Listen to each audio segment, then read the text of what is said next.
Welcome to Pagan Crafting. I'm Kara, your local green and art witch. Today I'm doing a hashtag. It's called My Magical YouTube Journey. This was created by Starlight the Magical Witch. I was tagged in this by Aurora at Lavender Hazelwood Witches and Tova the Norse Witch. So I'm excited to rock this out for you today. There's about 25 different questions, kind of a little get to know, a little background, a little get to know your content creator. It's a pretty neat tag. So join me today as we have some fun. Okay, so our first question is, how long you've been on YouTube as a content creator? Well, I've been with Pagan Crafting. It's coming up to my first year anniversary, actually, September 23rd this year. But I was with Absolute Tarot. I did that for a few years till I got super burnt out. Couldn't go back to that. We'll get into that later. And I started off with Art Craft Time with Kara. It was actually one of my first channels that I started. It was niche upon niche, and it was only a painting channel. And due to mental health, I actually stopped painting for a while. So it's kind of hard to do a channel when you're not painting. So we'll get into more of that a little bit later. What is your channel name and what is the significance behind it? Super easy one. Every single year during December, sometime in December, I have what is called Pagan Crafting. I have my Yule Pagan Craft, and I invite all my friends, and that's my gift to them for the Yule season. And we have little celebrations. I have meetings. We do anything from spells to crafts, all kinds of fun stuff. Sometimes we've had theme. One year was just like a Norse pagan theme. That was a couple years ago. I think we did that one. There was a lot of men folk there too crafting, which I was super stoked to see. I loved it. It was so awesome. What else have we done? So yeah, that's basically the significance behind the name. I do Pagan Crafting every year, and I've done the Art Craft Time with Kara channel, and I just wanted to kind of combine everything I do together into one, from my tarot to divination to the crafting. It just seems it's just more doable this way with this name. What inspired you to start your channel? I craft so much all the time. I'm doing drawings and paintings, and might as well film it and have some fun and I share it with you. I've definitely wanted to have a YouTube channel that was mainly just art and crafts. And then it just came to me today. I'm like, I do pagan crafting once a year. Why not do it all the time? So it's kind of where the start of the channel came from there. What type of content do you create on your channel? Well, I create all things to do with art, witchery, magical crafting to do with magical nature, all things to do with anything you can get from the forest, finding things around you, finding things by the ocean, finding things in the desert, anything you can find around you could use for art, witchery, art, magic. For your everyday spells. I love doing spells, crafting, from spell bottles to candle magic to color correspondences. Anything to do with art, magic, and crafting and spells. A bit of everything on this channel, but mainly art, witchery. Is there any new style of content that you wish to try? Nope, I'm doing it. I'm a brand new on this platform for witchy content creator. I'm exploring it. I'm having so much fun. I've done a lot more foraging videos this summer. So I brought you into my province and my world that I live in around there. Oh, I'm doing a new grimoire series. Yeah. I'm starting a new grimoire series where it's going to involve a lesson and then a craft. What are your hobbies outside your channel? Whew. Well, you're seeing, I'd say 90% of them. From foraging to crafting to drawing to painting, you're seeing it all. The only thing you're not seeing as much right now is I'm a woodworker.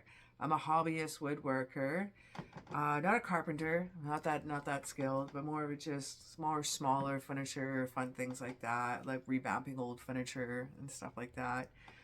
I don't have a garage, and I've been at this new house for about a year and a half now. No garage, so it's hard to be a woodworker. So I haven't been able to show you as many cool stuff. I got a small backyard. I can do some stuff in there, but not as fun.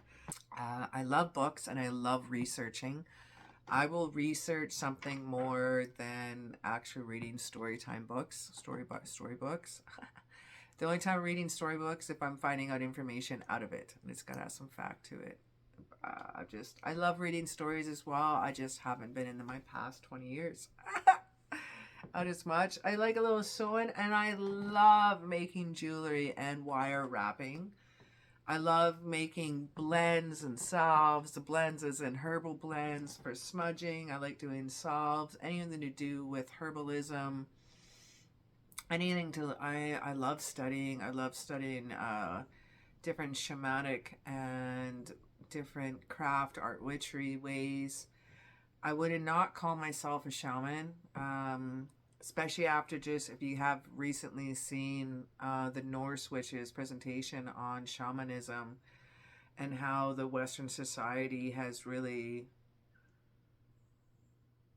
I can't use that word. Oh, the Western society has really taken from the meaning at the same time when the Siberian shamans were going extinct. So now I have an issue with using that word, and I've never called myself a shaman. I just love to learn about the teachings and the ways and the culture that come with. And there are so many cultures that come with, so that's something I've been studying for quite a bit. I'm enthralled, absolutely enthralled, and that's one of my weird hobbies. I love ancient archaeology, Egyptianology, anything to do with ancient history. Tell me, talk my ear off. Even if I don't know anything about it, just tell me. I want to hear about it. How do you plan out your content? I don't know if I should tell you. It's pretty chaotic. In the beginning, it was like for the first 3-4 months, I had a binder. It was like I had every month planned. I had every little thing gone out there. I had all my ideas, all my notes. When I'd finish the video, that paper would get taken out of my idea book, and that would get put in the binder as the finish. And I just had all this like little planning, and I still use my calendars. I have this giant calendar that I write when I'm posting, when I have collaborations, when I have my Zoom meetings, when I have my events. And it's pretty chaotic now. All I do is I just have papers all over the house, really, that I write notes on all the time. I got ADHD. I'm an ADHD witch. So I just like ideas. I have a notebook beside my bed because I got notebooks at night. I have notes in my hands. I got notes sitting there right now. I got notes on the side of they're everywhere. I will never run out of ideas. How do I plan out my content? I got to go monthly. Each month, okay, I will say each month I have a theme. I've done that since the beginning, since I started my channel. I will have 2 or 3 words, some power words that will kind of rock in as that same theme. And I also go by the seasons. So I go by the Sabbats and the seasons, and I haven't been able to tightly niche into the Sabbats as tight as I would like to. I just have so many ideas and so much going on each month. It's hard to niche down that into there. So I still work within the seasons, so I have more of that 3-month versus a month and a half kind of space to work with. What are your tools of your trade? I own 2 tripods. I actually am using a ring light, which I never normally use. I actually got that from my Absolute Tarot channel when I was doing live readings there. I have this like arm like dude thing, I don't know what it is, that attaches to my table, and it comes down over top of where the table that I'm working on. And I have another LED specialty light that I can adjust the lightings and settings. and it has like an arm extension, so it gives me more light on my surface. And I have another detachable light that I add onto my elbow like arm do. But those really save my butt, and I cannot go without my tripod. That goes with me everywhere, so that's good to have. I was gonna buy, I was looking at a camera that was a little bit pricey, and then I found out what I need when I needed to upgrade my phone, which I was avoiding doing for a while until I finally drowned my phone. So pretty much the phone and the camera cost the same, but I need a phone and it takes amazing video. The stabilization when I walk, it just flows. It is beautiful. So I'm happy with what I have for now and what I'm doing. As a content creator, do you experience burnout? If so, what does that look like for you and how do you recover? Well, I experienced burnout multiple times on the Absolute Tarot channel. I came back, I was rested. I finally decided I wasn't doing as many lives and as many readings a week.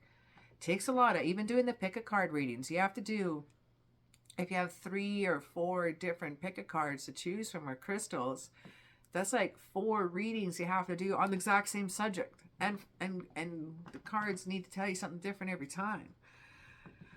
Sometimes the people can be very demanding on tarot channels. I got extremely burnt out. And when I came back, I was doing a lot better. And then I just dived in. And then there was people trying to like hex me. And they were just like, not because of the reading I gave them, it was just the jealousy of the channel where they were actually other content creators. And there's a lot of animosity between some tarot readers. And it's quite sad because it should be a better community. So I'm really enjoying the witchy community. It's just not the animosity you'd seen.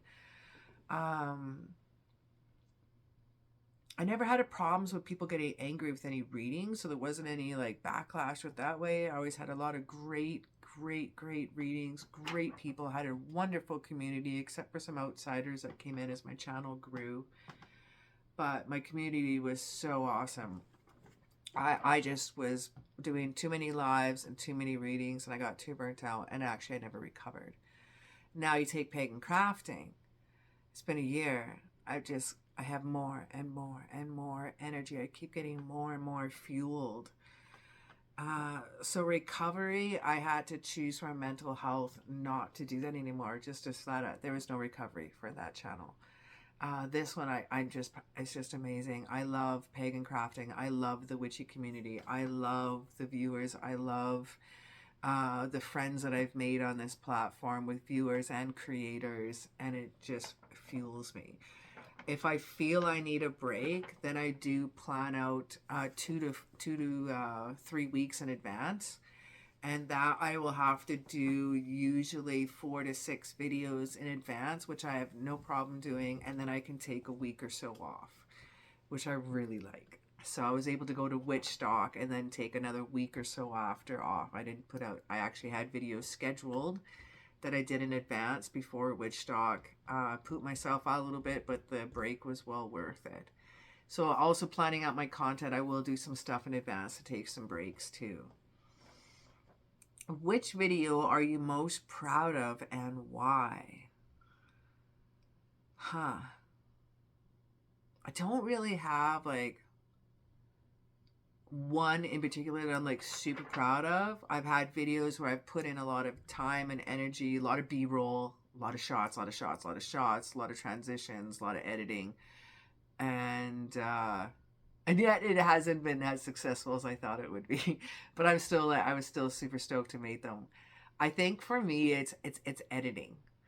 When things just line up or there's a cool transition or something that you weren't expecting, it's like, oh yeah. Because I was doing the Wee Moon Gathering one and I panned to one way and we were setting up, so it was empty and there was no seats around the fire yet. And then it panned back the other way when I had a transition for the next video to come in. But then everybody magically appeared in the circle. I was like, yes, that makes me happy. I'm proud of that kind of stuff. And every time I make something, I was just like, oh, I could do better than that. Oh, and I also for my tools of the trade, I will say editing program, I use ChipChamp. I'm telling you, since I changed to that, my style of videoing, I can do what I want now. All my ideas I have, I can get it out. There's only one or two things I still can't do in that program that is so small that I will figure out. That's like blurring out a little image or blurring out someone's face. Like they don't have that option on their program yet. But it comes with Microsoft Office. So it was actually now with it for the past few months, which is really cool. So I changed to that beginning of this year or at the end of last year or something when they come out, and it just has totally changed my editing style. Who inspires you within the Magical Pagan YouTube community? Well, one of the first witchy people I saw, I was looking up witch retreats last year, May. And because I'm doing retreats so I was doing research on it before doing them. I do teach courses and classes, but I haven't done a retreat before. So I was looking up stuff and I came across Bex, the cooking witchery. Her cinematic presentation, I love it. So I aspire to be like her. Definitely, she is someone who is very, very inspiring. Yes, but her magical essence, where she is, bringing her into her world, and how she presents it with her filming. Even the angle she takes, she has flowers in the angle as she's stirring her cooking for you to see. There's always a beautiful angle presentation. Some of that I find hard to do with mine because I'm crafting, so I have to have kind of an upper or kind of an up angle down or up this way image, so I can't quite get it all. But when I'm going to take you on a magical journey to find a wand, we're going to go into the forest and we're going to find some sticks. So at the same time, I'm thinking, how does Bex film? Someday I will be like her. So she's probably my most inspiring. Alwyn Oak is also just brings you into her enchanted world. The first time I saw her in a car, I was just like, wait, she doesn't have a car? What are you doing? Can't have a car? It like bursted my bubble of her whole existence. I was just like, no, you have a magical apartment with fairies. You have a beautiful little yard that's all just magical and fairies. And you don't go into a car, you transport into the enchanted forest. She has created this magical realm for you to explore with her, and it is so cool. So presentation like that, her filming, her walking through the forest, it just brings you right there. I find that so inspiring. I also find people that are very wise, that don't mind sharing their wisdom. And I find art witchery most inspiring since I have found Bex. There was this other girl in her retreat. Her name was Olivia. She was a witch of Wanderlust. So I found her, and then I found their suggested channels, and then I found this whole witching community. And literally from spring only until literally from one equinox to the next, and then I started a channel. I started a business plan. I got it ready. I got things going. And some of these ladies were some of the most inspiring for me.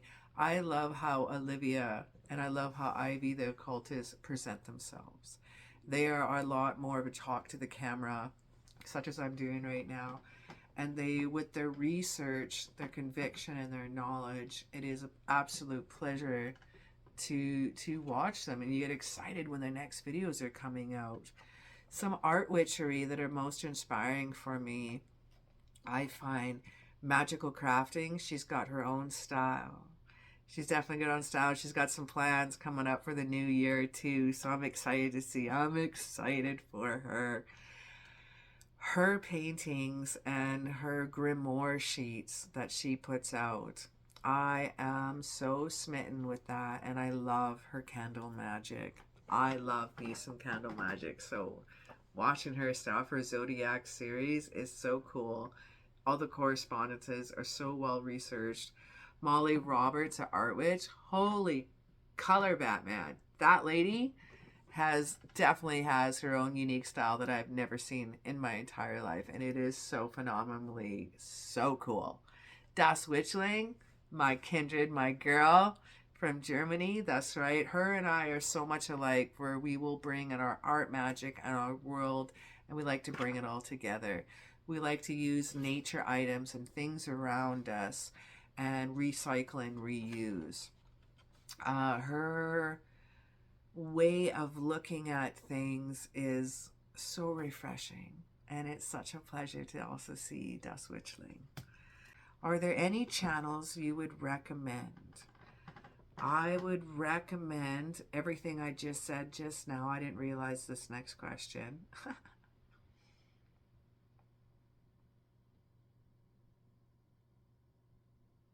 Yeah, everybody I just said I would pretty much recommend as well. You know what? I'm going to throw up a little 13 YouTuber channels I'd recommend, 13 content creators. I did a tag on that. I'll fire that up here in the corner. And you can check out some other smaller YouTubers that I would love for you to check out too. Do you believe there are any misconceptions about being a magical or pagan YouTuber? Magical or pagan YouTuber? Misconceptions. I'm sure there probably is. I haven't experienced, I'm still a young channel, so I haven't really experienced a lot of issues. Sometimes I'll get emails where people want me to do spells for them, and some of the spells it's not my cup of tea. And I've done some interesting spells, my friend. Even some baneful magic, my friends. But I don't like taking away free will. So they'll send me this whole email, dun, dun, dun, dun, dun, I need help, I need this, I'll pay you any money, I'll do this. And I say, no, thank you. It's just, I can't take away free will. I don't do a love spell that way, or whatever the example is. And not even a thank you back. Not even an email response, thank you anyway, blah, blah, blah, nothing. A lot of people think you're going to do magic and spells for them. And they can get a little grumpy sometimes if you don't. There's one gentleman I'm dealing with right now. Yes. What do you like and dislike about being on YouTube? What do I like? I love the community. I love the viewers. I love the witchy other content creators. I love making new friends. I definitely love this community. It's been pretty wild ride so far. And what do you dislike about being on YouTube? Oh, there's a lot of pressure to rock the algorithms for sure. And if you don't put out something at least once a week, you get penalized like hard and quick. So if I want to take time off, then I'll do a few videos in advance and just have that prepare, and then nothing's buggered up that way. I learned that the hard way with my Absolute Tarot channel. If I'd miss out on a few weeks, I would just like plummet. They don't even show you videos. They weren't even telling my subscribers anymore that I had threw a video down. So I guess I say the pressure of the algorithms. What are some of the challenges and struggles you face creating on this platform, and how do you overcome them? Challenges and struggles. I don't really have any struggles. The only challenge is I would like to create like at least 4 more of me. No, at least 3. So I have 4 of me. That's my only challenge. I have a lot of ideas. I don't have enough time. And I don't have enough income to create more content. If I had more income and I have more time and I have more me,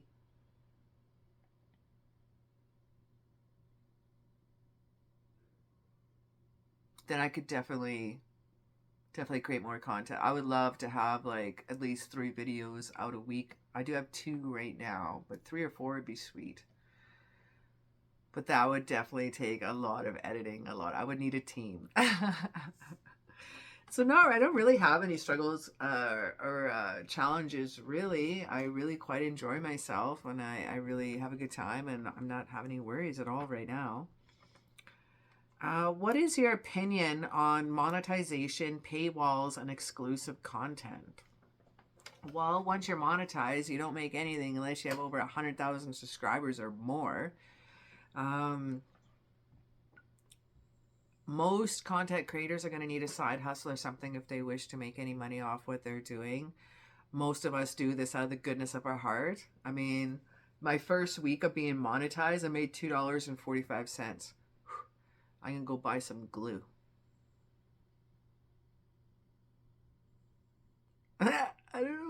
that. So monetization, you don't really get much out of it. Paywalls, exclusive content. Exclusive content is kind of the way to go if you do wish to have some income. I'm going to be doing a membership here soon. I still haven't done that. I do have my Patreon. I love doing that. I do need to add more content. It's a lot of extra work. I don't have an Instagram or Facebook account, so I don't have to worry about that. But I do have my Etsy store. So I do have a business plan I did put in before starting this channel. So I do show what content I sell on my Etsy store, or I will create a video, create a spread, create a grimoire sheet or book of shadow sheet. And I'm just like, oh, might as well load it up on my Etsy store too. So I'll plug it in on my video. Just makes sense that way. I'm like, I'm making them anyway, and people would probably love to have these to download. So I have them on my Patreon and my Etsy. I do plan to do some little clothing and have some fun, do some witchy clothing. I just got to get my button geared and do that and get that going. Do you have any boundaries on this platform? Why or why not? Some boundaries are to you don't know exactly where I live. I don't mind sharing my province. If there's people that are inappropriate or coming on to me, or any religious comments that are out of line, I don't even pay no heed. I don't get into it. I just block, delete. Some people I just give them a little report, and then I delete them. They're just not worth your time. I find with some boundaries for some of the content, I would love to explore some different directions, but because my content is family friendly, that I will stick that for other channels and use that for other things. I would love to teach more about anything from, no, I can't. Never mind. Do you have any current goals for this channel? I sure do. I definitely do. I have a couple different directions that I have planned, but they will all loop back and they will all join together. My grimoire series I'm especially excited about because those will be on 3 different platforms. And you'll be able to get online classes. Some of them will be in person with me. Some of them will be recorded. It all depends on the level that you wish to learn or pay for the classes on. And then the time it comes to YouTube, it's going to be a condensed, smaller version that if you want to watch the whole lesson, you can check out Patreon or something like that. So we're working towards these grimoire series. So each spread will be a 2 to 4 sheet spread that will turn into a lesson first, and then we're going to do some art magic. So everything will be turned into art magic and art witchery to help explore anything from your birth chart to a pendulum to candle magic to different correspondences to your zodiac to the planets to you name it. Let's rock it. It'll be in this grimoire book, but the grimoire is going to be an all about you series. So again, I'm super stoked on that. What are some of the mistakes that you've made and how to fix them?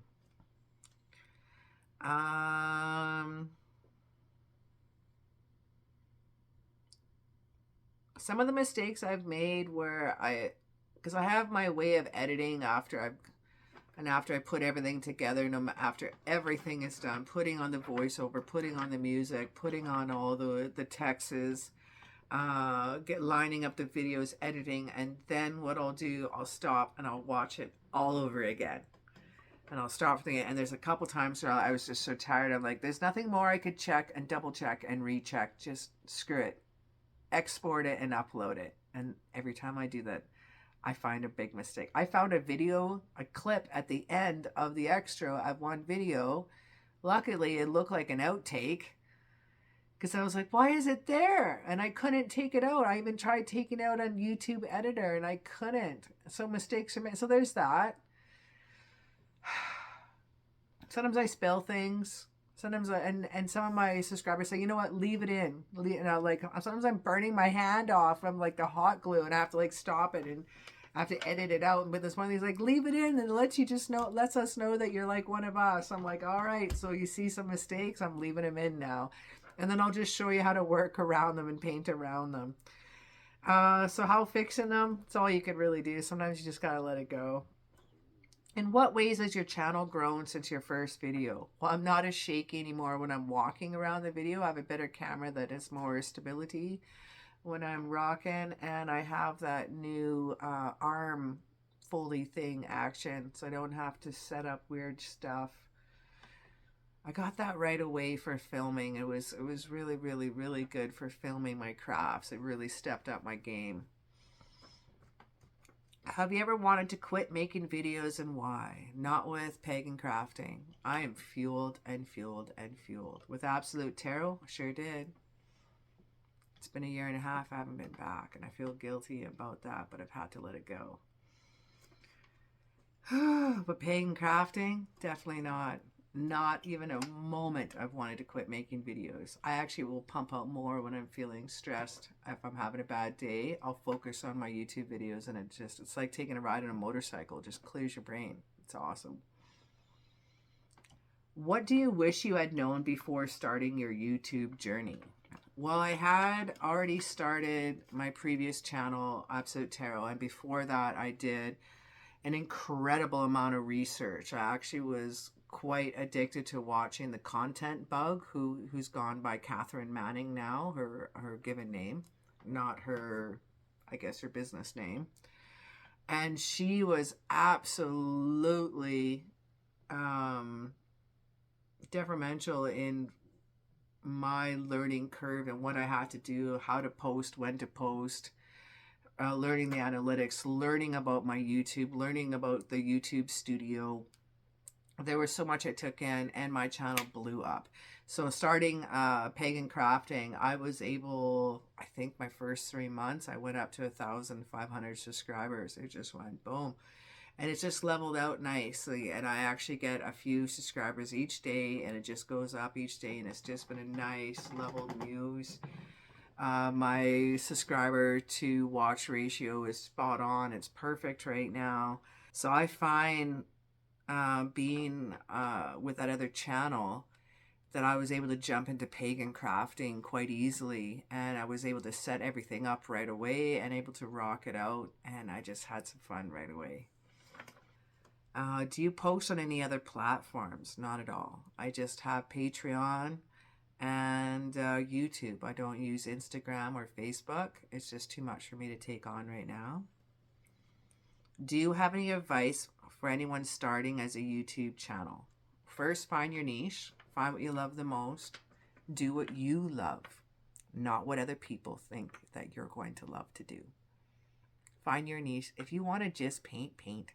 If you want to make just grimoire books on your entire channel, grimoire pages, hit that, because you will find an audience. And the next thing is do research on your YouTube studio. Do research when to post, what time of the day to post. You're going to get your best audience, and you'll get more subscribers, and you get more audience coming through, enjoying yourself. If you post when people are watching, at your peak times, you'll definitely have a better feedback than posting 1 o'clock in the morning when everyone's sleeping, and then they're going to miss your video by the next day. So definitely pay attention to your algorithms, and most of all, out of everything you could possibly do, just jump in, just do it. Don't take years or months of figuring it out and just hemming and should I, shouldn't I, shouldn't I, shouldn't I. Just do it. And the community you will discover is such a blessing. And it's like an awesome side effect that you never expected. Yeah. And who will you tag in this video? I would love to tag Elderberry Sprout, Das Witchling, Corrigan the Crone, and Jessica and the Moon. Everyone else that I mentioned in this video, I'll tag in the description down below as well. I wanted to tag a few other people, but I've seen they've already been tagged or they're already doing the video.